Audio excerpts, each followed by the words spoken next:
আজকে চলে গিয়েছি নোয়াখালীর বিজয় মেলাতে। এটা লোকেশনটা হচ্ছে নোয়াখালী শিল্পকলাতে। যারা আগের 2 দিন অ্যাটেন্ড করতে পারো নাই তাদের জন্য গুড নিউজ হচ্ছে 17ই ডিসেম্বরও এই মেলাটা থাকবে। সো তোমরা চাইলে সেখানে অ্যাটেন্ড করতে পারবা।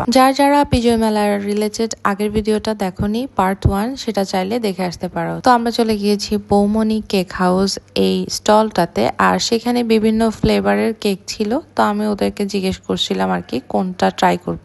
ওরা আমাকে সাজেস্ট করে ওভারলোডেড চকলেট ট্যাপ কেকটা ট্রাই করার জন্য, আর এটা আমি ট্রাই করি। উপর থেকে দেখতে যেমনই হোক এটা এত বেশি চকলেটই ছিল, অনেক বেশি মজার ছিল। তোমরা যদি বিজয় মেলাতে নেক্সট ডেতে যাও তাহলে অবশ্যই এই কেকটা ট্রাই করবা, কারণ এটা অনেক বেশি চকলেটই, অনেক ময়েস্ট একটা কেক ট্রাই করার পর আমাদের এত বেশি মজা লাগতেছিল, বলে না যে সুখে থাকতে ভূতে কিলাই, ওরকম একটা অবস্থা। তো আমরা চিন্তা করি যে এবার ঝাল কিছু ট্রাই করব। এতগুলো আইটেম থাকতে আমরা ট্রাই করি হচ্ছে ঝালমুড়ি, আর ওইখানে অনেক রকমের ঝালমুড়ি ছিল, কিন্তু আমরা বলি আর কি যে আমাদের জন্য একটা হচ্ছে নাগা ঝালমরিচ দেওয়ার জন্য আর আরেকটা হচ্ছে ডিম ঝালমরিচ দেওয়ার জন্য। আনফরচুনেটলি নাগা ঝালমরিচটা ওদের ছিল না, যার কারণে নর্মালটাতে বলি একটু মরিচটা অ্যাডজাস্ট করে দেওয়ার জন্য।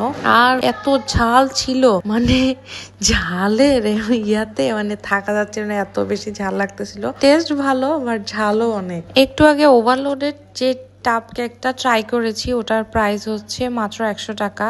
আমার মানে বলতে পারো যে বিশেষ হচ্ছে না, মাত্র 100 টাকা এত বড় একটা কেক ওরা কিভাবে দিয়েছে। আর এখানে ঝালমুড়ির প্রাইস হচ্ছে নর্মাল রেগুলার যেটা আর কি, ওটার প্রাইস হচ্ছে 20 টাকা, আর ডিম ঝালমুড়িটা হচ্ছে 30 টাকা করে। ওদের ওখানে বিভিন্ন ক্যাটাগরি ঝালমুড়ি ছিল, অন্য কোনো জায়গায় দাঁড়িয়ে সিরিয়াল ধরা লাগে নাই, কিন্তু ঝালমুড়ির সেই জায়গাটাতে প্রচুর পরিমাণে মানুষ ছিল। দেন আমরা আখের রস ট্রাই করি, কারণ অনেক বেশি ঝাল লাগতেছিল।